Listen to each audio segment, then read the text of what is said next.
दोस्तों, पिछले हफ्ते आरबीआई की तरफ से एक कॉन्सेप्ट डॉक्यूमेंट जारी किया गया है भारत की डिजिटल करेंसी के विषय में। इसे central bank backed digital currency यानी कि सीबीडीसी और ई रूपी भी कहा गया है। 1 नवंबर 2022 से डिजिटल रूपी का पायलट प्रोजेक्ट होलसेल सेगमेंट में रन किया जा रहा है। आखिर कैसी होगी ये डिजिटल करेंसी?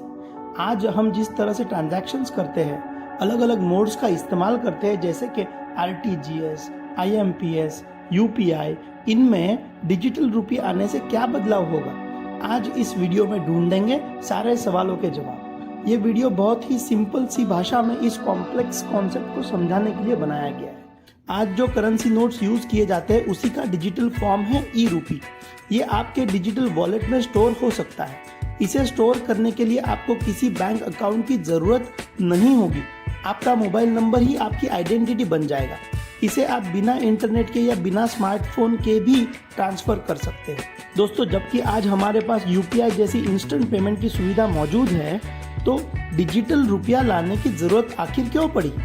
हम आपको बता दें कि ई रूपी के आने से आरबीआई की करीब 8,000 करोड़ रुपए की सालाना बचत होने वाली है। कैसे बचत होगी, ये अब समझते हैं। दोस्तों, आरबीआई जब बैंक्स को रेपो रेट्स के अनुसार लोन देता है, तब वो प्रिंटेड करेंसी नोट्स बैंक्स के पास भेजता है। जब आप किसी को आपके बैंक से पैसे ट्रांसफर करते हो, तो आपके बैंक को वही प्रिंटेड करेंसी नोट्स उस बैंक को भेजनी पड़ती है जिसमें आपने पैसा ट्रांसफर किया है। इसकी वजह से नोटों को प्रिंट करने का भारी खर्चा आरबीआई को उठाना पड़ता है। साथ ही साथ उन नोटों को सुरक्षित तौर पर एक जगह से दूसरी जगह ले जाने का खर्चा भी भारी होता है। पिछले साल आरबीआई ने नए नोट छापने के लिए करीब 5,000 करोड़ रुपया खर्च किया है।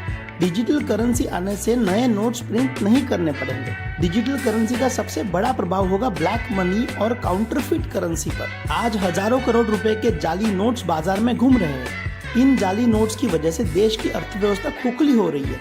डिजिटल रूपी के आने से जाली नोटों का कॉन्सेप्ट ही खत्म हो जाएगा। डिजिटल रूपी ट्रेसेबल है, मतलब पैसा कहां से आया और पैसा लीगल तरीके से आया है कि नहीं आया है, इसका पता आसानी से लगाया जा सकता है।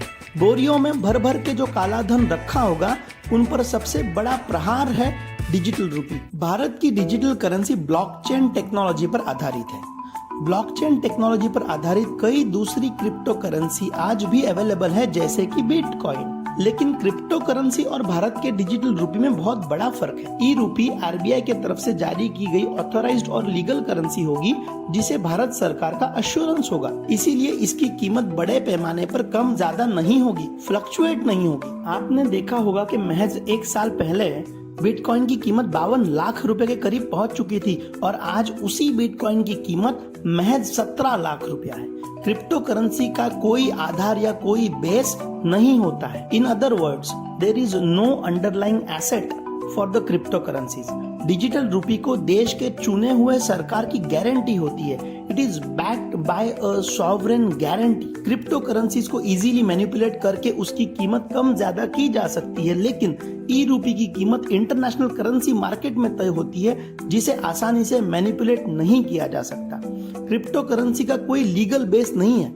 कल जाकर उसकी कीमत 0 भी हो सकती है। कई क्रिप्टो करेंसीज के साथ ऐसा हुआ है, लेकिन गवर्नमेंट ऑफ इंडिया की गारंटी होने की वजह से ई रूपी की वैल्यू कभी भी 0 नहीं होगी। फिलहाल डिजिटल रुपया सिर्फ होलसेल करेंसी के तौर पर यूज किया जाएगा। मतलब आरबीआई जब बैंक्स को करेंसी इशू करेगी, तब वो फिजिकल प्रिंटेड नोट्स ना देते हुए डिजिटल रुपया बैंक्स को ट्रांसफर करेगी। इस पायलट प्रोजेक्ट को 1 नवंबर से चालू किया गया है, जिसमें अब तक 9 बैंक्स ने पार्टिसिपेट किया है। 48 करेंसी ट्रेड्स अब तक डिजिटल रूपी से किए जा चुके हैं, जिसकी कीमत है करीब 275 करोड़ रुपया। डिजिटल रूपी सिर्फ भारत के अंदर होने वाले इस्तेमाल तक ही सीमित नहीं रहेगा। दुनिया भर में करीब 85 कंट्रीज अपने अपने डिजिटल करेंसीज बनाने का ऐलान कर चुकी है। भविष्य में दुनिया के सारे देशों का एक सेंट्रल नेटवर्क बनेगा, जिससे क्रॉस बॉर्डर ट्रांसफर्स आसान होंगे। एक्सपोर्ट इंपोर्ट में काम करने वाले बिजनेसेस को विदेश से भारत में पैसा ट्रांसफर करने में आज 3 से 5 दिनों का समय लगता है। उतना ही नहीं, बल्कि स्विफ्ट नेटवर्क के जरिए पैसे ट्रांसफर करने में 2 से 4% चार्जेस बिजनेसमैन बैंक्स को देता है। डिजिटल करेंसी के आने से यह समय एक दिन तक आ सकता है और चार्जेस भी कम हो सकते हैं। बहामास, नाइजीरिया और ईस्टर्न कैरिबियन यूनियन के 7 देशों ने अपनी डिजिटल करेंसी ऑलरेडी लॉन्च कर दी। चीन की तरफ से डिजिटल युआन और रूस की तरफ से डिजिटल रूबल इंट्रोड्यूस किया जा चुका है। आम आदमी आज जिस तरह से डिजिटल पेमेंट ट्रांसफर करता है उनमें कोई भी बदलाव ई रूपी की वजह से नहीं आएगा, बल्कि ई रूपी ट्रांजैक्शन करने का एक नया जरिया बन सकता है।